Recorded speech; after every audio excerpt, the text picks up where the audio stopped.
স্বর্ণ কিনতে যারা অপেক্ষায় ছিলেন তাদের জন্য আবারও স্বস্তি খবর নিয়ে এলো বাংলাদেশ জুয়েলারি সমিতি বাজুস। একদিন বাড়ার পরই দেশের বাজারে কমেছে স্বর্ণের দাম, আর সেই নতুন দরেই মঙ্গলবার সকাল 10টা থেকে বিক্রি হচ্ছে স্বর্ণ ও রূপা। বাজুস জানিয়েছে, তেজাবি বা খাঁটি স্বর্ণের দাম কমে যাওয়ায় বাজারে নতুন করে দাম সমন্বয় করা হয়েছে।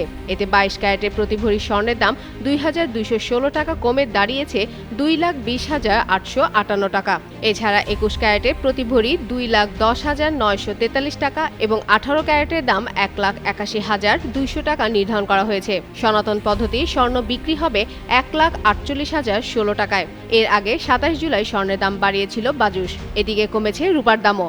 22 ক্যারেটের প্রতি ভরি রূপা 4,607 টাকা, 21 ক্যারেট 4,374 টাকা, 18 ক্যারেট 3,791 টাকা এবং সনাতন পদ্ধতির রূপা 2,857 টাকায় বিক্রি হবে। চলতি অর্থ বছরে বাজেট অনুযায়ী প্রতি ভরি স্বর্ণালঙ্কারে 2,500 টাকা ভ্যাট নির্ধারণ রয়েছে। এই ভ্যাট স্বর্ণের দামের সঙ্গেই সমন্বয় করা হচ্ছে।